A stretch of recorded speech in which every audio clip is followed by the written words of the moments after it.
Hello and welcome to the Wake Up with Gratitude podcast. I have another very special guest today that I'm really excited to get into this interview. So I just want to say welcome to Theresa Lambert. Good morning. Good morning. How are you? Thank you so much Oh, for having me. yeah, I'm really excited to have you and another fellow BC person. So we're in the same time zone, which makes it really fun. And Theresa and I connected actually through this really wonderful group of women that connect virtually. It's a lovely organization. We briefly met and then we kind of played Instagram message tag for like over a month. And finally, we connected and I started to understand better her story and how she would be such a great guest on the podcast. She's a best-selling author, a professional coach, mindset strategist, and a speaker. And what I love is like many of the guests that I have on the show is her story is a story of transformation, a story of change, and a story of listening to your intuition and following your heart and your gut and how, at the end, I mean, the story, there's a good ending to the story, at least where we are right now. But I love that she's been through some really big challenges and overcome things. And I'm so excited to share your story with our audience. So if you wouldn't mind kind of giving us, an overview, a little bit about kind of the things that I've been hinting about in your intro. Thank you so much. Yeah, I'm going to keep it rapid fire, but really the first time I really listened to my gut was when I packed my bags in 2005 to go backpacking through South America. And it led me to Whistler, BC, where I ended up meeting my now husband.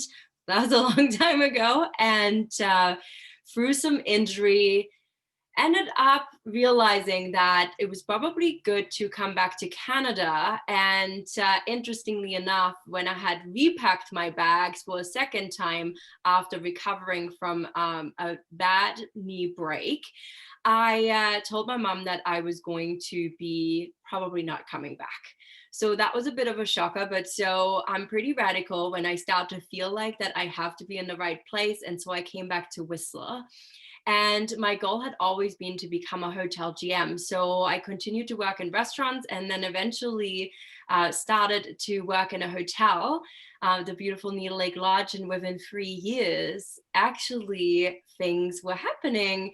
And I was offered a GM role at age 29. I thought the owner had gone crazy, but I said yes anyways. And yeah, I was in that role. It was absolutely incredible. But about 3 years in, I started to not feel like myself again. It was like I had all the success. I was feeling numb on the inside. And so I was really burnt out. At the time, I didn't really know that. And I sought help everywhere because I was running, I was eating well, but something just didn't match up. And ultimately led me to sign up for a health coaching certification, which got me into the coaching world. And that sort of kickstarted my journey of transformation and really redefining success. And about 3 years later, I was faced with yet another big decision to listen to my gut. And I had been offered a VP role to continue to grow the businesses. And I decided to resign from my GM role, to decline the job offer, and to actually finally go full throttle, both feet into my coaching business. And that was this January. And ended up writing a book, becoming a best-selling author, redefining everything, and now being on this podcast with you. Yeah, there's a lot there. Wow, there is a lot. And I love too that I love what you said when because we were connecting before we started recording, and you mentioned you're from Germany, from Stuttgart, if I am correct. And you mentioned about this feeling of never really fitting in and this feeling of like packing your backpack and traveling, which I have also done. I also, after at around the same age as you, I packed my bag and went and traveled with my best friend around Europe for 9 weeks. And that actually also had a huge catalyst and impact on my life. And so kind of take us back to that time where, you're 21, you're not like things just aren't working, you're not fitting in. How do you actually get the courage to just put everything in a backpack and go? Wow, I think for me at that time, I just really felt that I needed to do this. Like, I really felt I needed to do this. It was for me also a healing journey. Mm. I had read in a book actually, or maybe it was an article, like I can't quite remember, but I was reading somewhere that if you want to heal from trauma, if you want to heal from pain, if you want to sort of transform your experiences, one way of doing that is to every day consciously find something that's really beautiful that you see even along the road, and you look at it and you decide that that is going to replace one of your experiences that you like to let go of. And so then I had this fluky idea to go traveling, which I just always had this like bug to travel. And so this completely rebellious idea to travel through South America on my own seemed like the perfect opportunity for me to put this all into motion. And yeah, I literally just acted upon that side of me that was like, this is right, do this. Um, and I was like, what's the worst that's going to happen? And people told me all the bad things that were going to happen, but I wasn't going to listen. I was like, no, I'm doing this. Like, I'm doing this. And yeah, so this journey was incredible for me. And it was really a lot about healing. I did a lot of journaling, a lot of writing. I spent a lot of time, traveling on buses, looking out of the window, experiencing new things. And the truth was, I was traveling by myself, but I was never alone. I met the most incredible people along the way, and it led me here.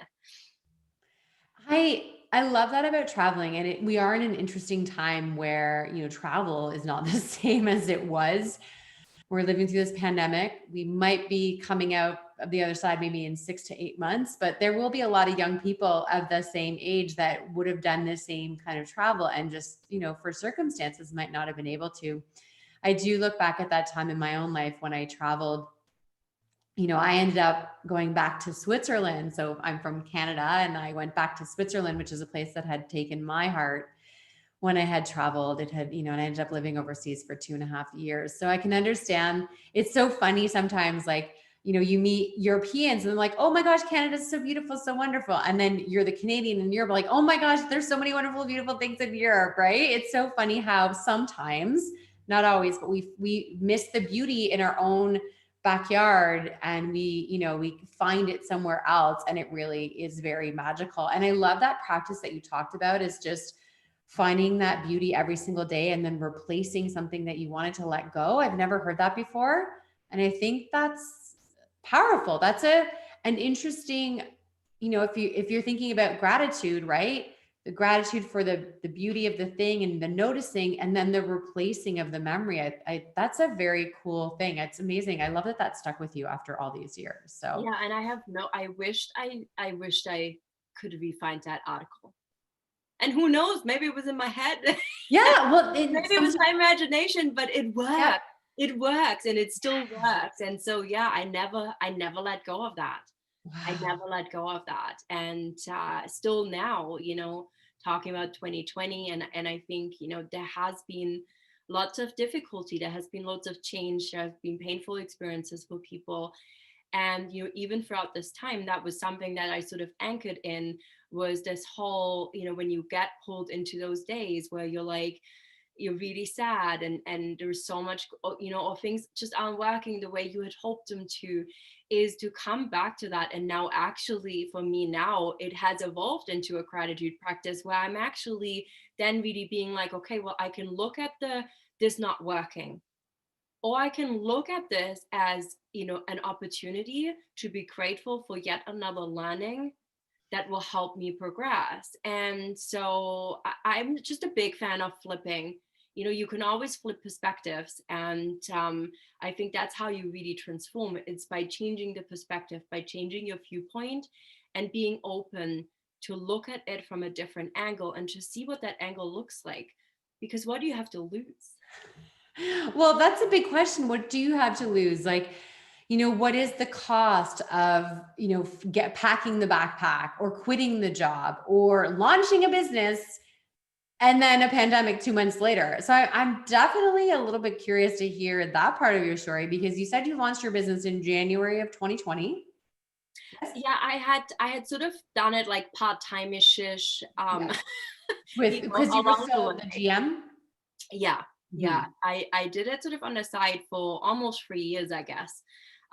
So yeah, that was sort of like part of it. But what got me to jump, there was this beautiful conversation I had with a friend, and I actually wrote about this in my book as well. And we were talking about this whole idea that if you follow your intuition, if you follow the thing that feels right, that makes no sense, right? Like, let's name it what it is. Like, there's decisions in your life that make no sense. For Mhm. me, at 35, to decline a VP role and to go out on my own, and literally say, this is the past and I'm choosing the future, seemed like the insane choice to make.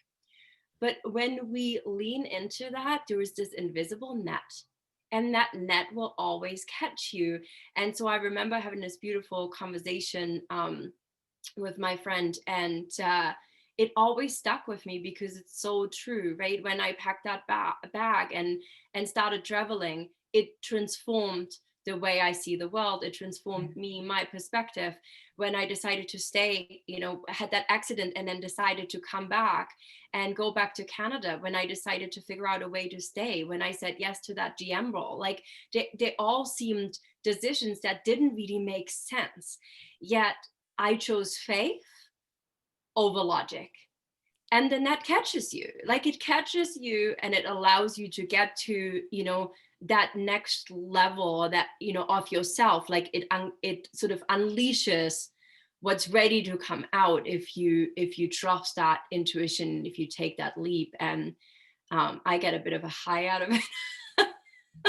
It however, it is a difficult thing for a lot of us to do, is really like listen and quiet so that we can follow our intuition, so that we can make those intuitive leaps.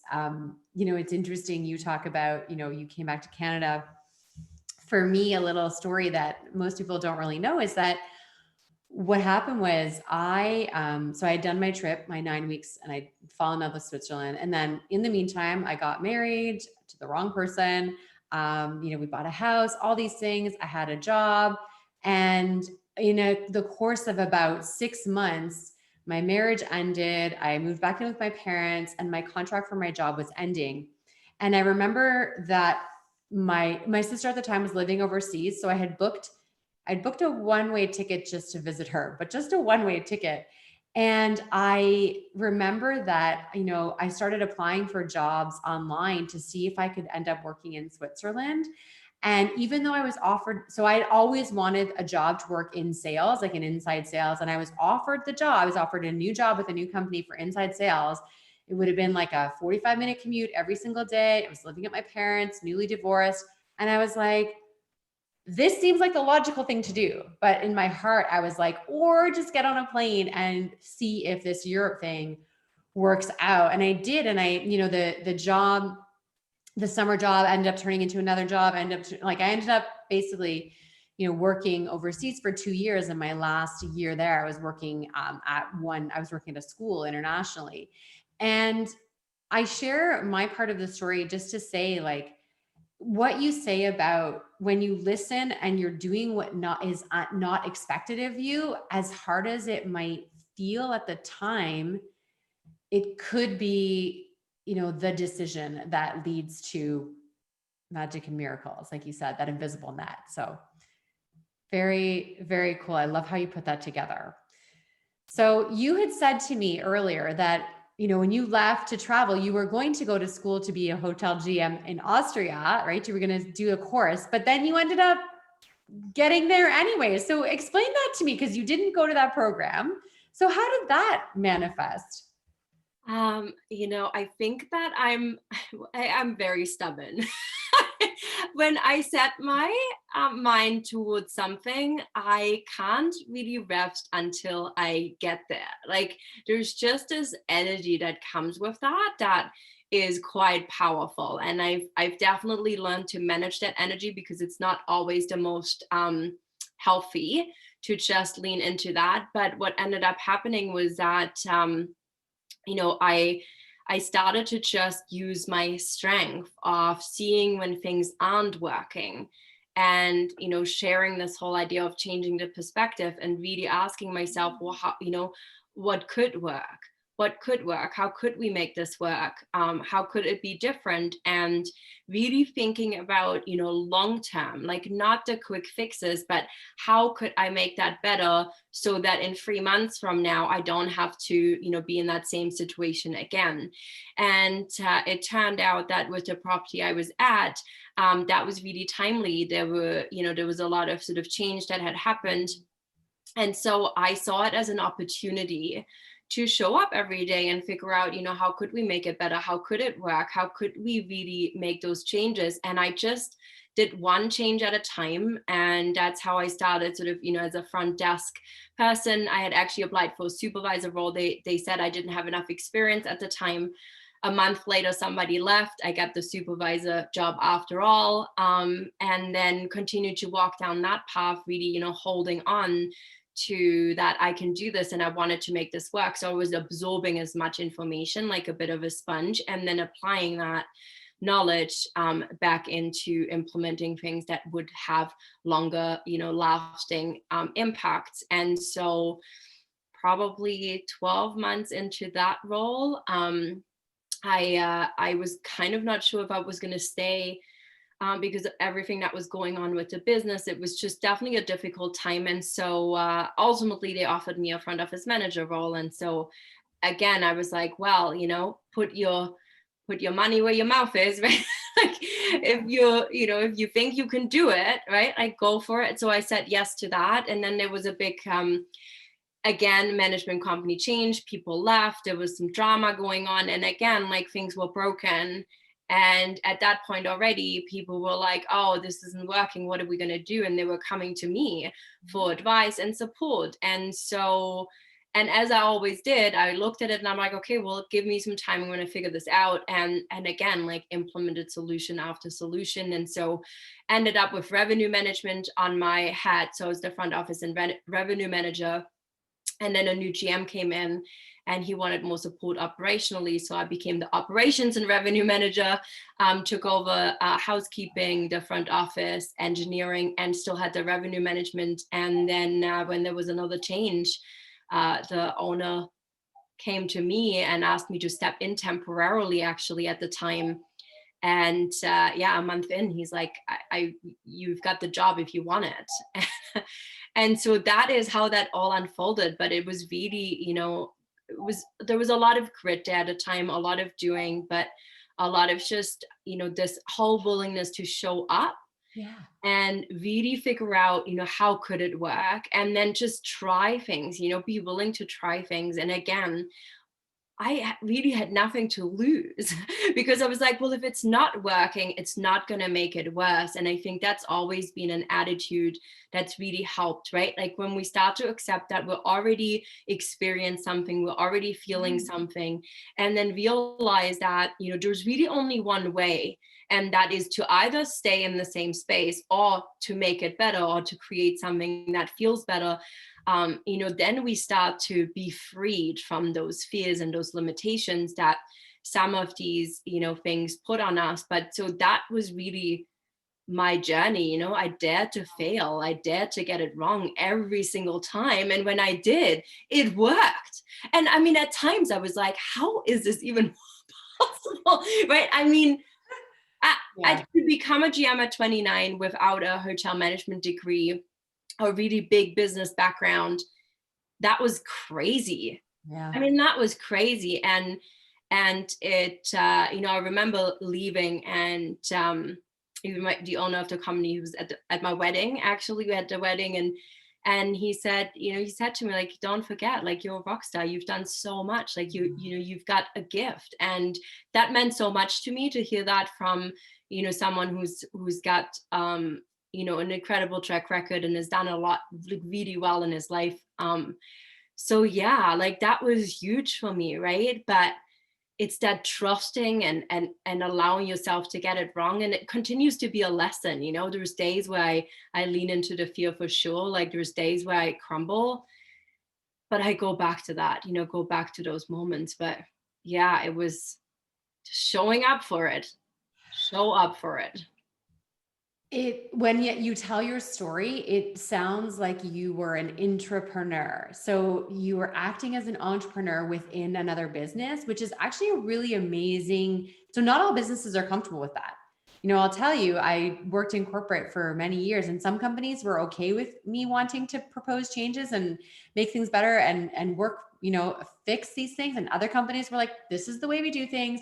We don't want the changes. So it sounds like you had a really unique opportunity to act as an intrapreneur in a company that respected you and gave you space to try things and fail. What a unique experience. And I love that you leaned into that, and those lessons carry on to you being an entrepreneur. But then what happened, right? You said that all of a sudden, you were doing all the things, the eating healthy, the running, and just something wasn't right. What happened there? It seemed like everything should have been going right. You had your dream job. You've been wanting this your whole life. You're 29 years old. You're married. Everything seems like it should be perfect, but it wasn't. Yeah, I think we have this idea of how things should be, right? Like we have this idea of what success means and what we get from it. And I think that there's also, what I realized is that there's a lot of stories. Like we have a lot of stories around, what does it mean to be successful? What that does that mean about how I need to show up? And for me, part of being successful was this whole story around, being successful means you are struggling. Being successful means it's hard. Being at the top, it's normal that you feel lonely. Like I was leaning into a lot of the story, or maybe even myths around success and what it would take to stay there and make it as a woman in business. I very much felt like, like a woman in a man's world. It was true. Like I was, and on top of it, I was really young, and so I felt this constant need to have to prove my worth, to have to prove that I could do it, and I was really obsessed with that. So this drive to achieve all these goals, it's like once I was there, it wasn't enough. Like that wasn't enough for me to feel this sense of worth, to feel that I was made for it. So really, I found myself in this pattern of just working all the time. I couldn't let it go. I couldn't stop anything. I was like, okay, next, like next goal, let's crush this, let's push the numbers, and we did. Like we accelerated. Like it was crazy, and I was there pushing everybody else, but really, completely disconnected with my essence, or how do I fit into this, how where's there space to breathe. And I think that was such a tough lesson to learn, because I built all the success to find myself drowning in it drowning in it. And that was just that was so hard to grasp, and then it felt like I was failing. So I started to just not be able to see it anymore. We were knocking out goals, and I'd be like, yeah, let's celebrate the goal. But I would literally go home and be like, okay, well, that wasn't good enough. So how can we do it better? Like I couldn't accept it. And yeah, it just drove me to work more, do more, work harder, and constantly in fear of being fired, and in fear of losing it all, and fear that someone would take it all away from me and if I stopped. And yeah, so Wow. That is, wow. I feel like a lot of listeners are going to be able to relate with what you're saying, right? This, like, you're achieving, it just doesn't feel good. It just doesn't, you're checking off the boxes. Yeah, let's have a celebration. And it's never enough and never enough and never enough. I feel like this kind of leads to your book, which the title is Achieve with Grace, a guide to elegance and effectiveness in intense workplaces. So I feel like this intense, obviously, workplace that you were in this journey you did with the coaching was, where the book kind of came from. I read that you wrote it in 28 days. So tell me the story of the book.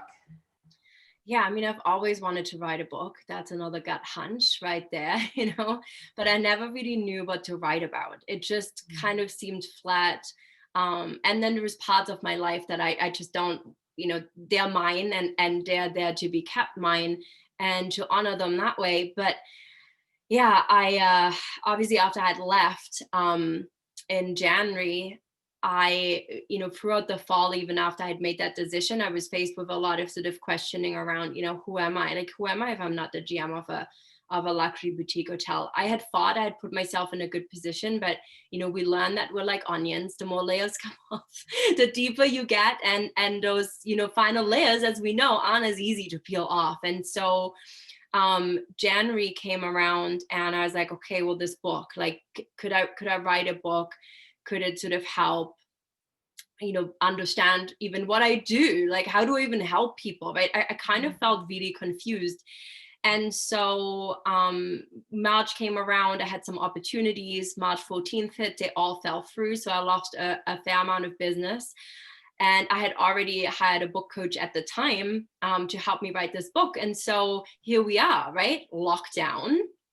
I've got nothing, like no business. I think I had a few clients that are in a group program, but it wasn't that much work. So really, for me, from what I was used to, it was like there was nothing. And so I was like, okay, I'm going to write. And I literally just sat down, and it just all flooded out.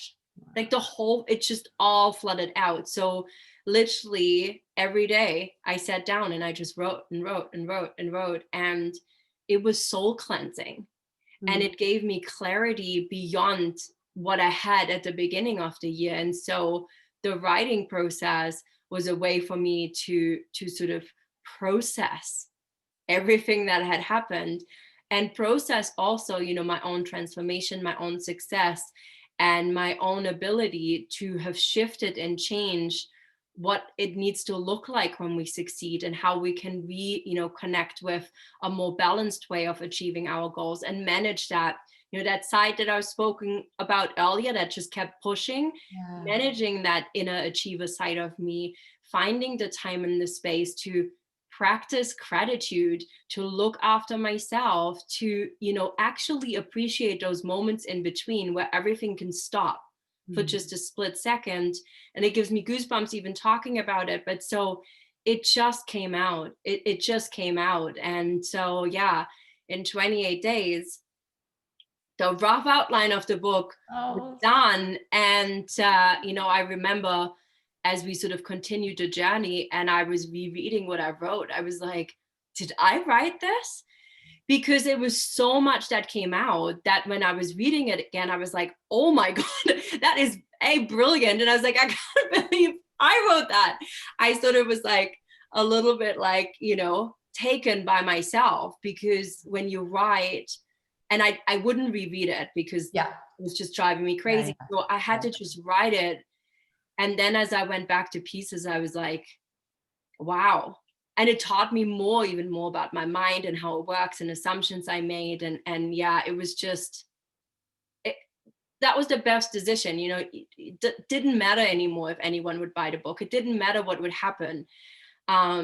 It was really, I was like, I've already won because I've processed information I really needed to process. And I have clarity now. I didn't have that before.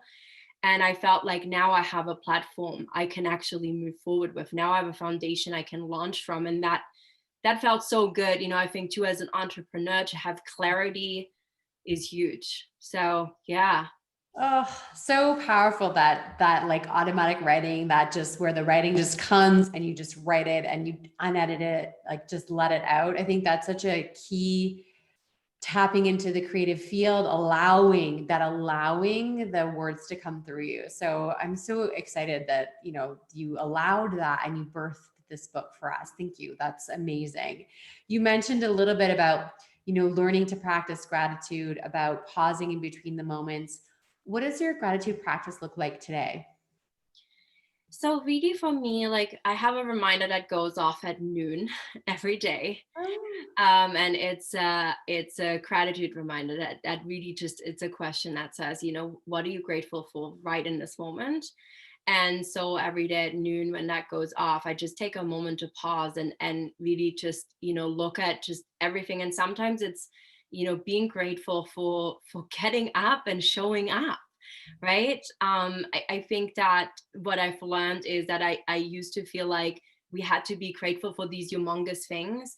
And then I started to notice small things were okay. And that's when it became a daily practice. So the reminder, and then I journal. Like I spent every morning I have a silent minute practice, which I share in my book what that exactly is. But I journal, and what I've really found recently is that the whole thing around being in gratitude, and people would share this with me, like to be in gratitude most moments in your day. And I always was like, I don't get it, like I don't understand. I was like, I want to understand it, but I don't. And what I found recently is that naturally every day when I journal, I write down, I end up writing down what I'm grateful for, even, being grateful for this life, being grateful for this moment, being grateful to have this thought. And so it's again, it's been a practice that has evolved, and it's just become so powerful because when we're focusing on the gratitude, when we're focusing on the abundance and everything that's there, we're able to just breathe easier through the moments that feel tough. And yeah, that alone I'm so grateful for. Wow. That I love too that you said it evolved, and that is a gratitude practice is always evolving. So that's absolutely beautiful. I love that so much. The reminder that gratitude can be simple, and it really is the easiest way to remember to be grateful is having that reminder, that alarm. What a great idea. Theresa, I have just loved our time together. Thank you so much for being, authentic, for sharing the hard parts of your story with us, for sharing the parts that were difficult and maybe not that pretty. But I appreciate that you leaned in and shared those with us today. Where do we find you? How do we get in touch with you? Yeah, first, thank you so much for having me. That was such an inspiring and chat that will keep me lifted throughout my day. Best place to hang out with me really these days is my Instagram at Theresa Lambert Coaching. And from there, you can find all sorts of links to my website and how to contact me in my bio. But that's where I spend most of my time. You can hear me yapping on IGTVs, sharing stories. So I'm most active there. So that's a fantastic place to connect with me. Oh, so good. Yes. I love following you on Instagram. It's nice to have, to really curate our feed, to follow people that bring goodness into our life, but also people that are authentic. It's important to understand that we all go through the difficult times, and it is that gratitude practice that helps reset and get us back on track. And you've really shown how that's been in your life, and I'm thankful for that, and I'm thankful for you sharing that. So thank you again, Theresa, and I'm just so excited to share this with our community. Thank you. Yay! Yay.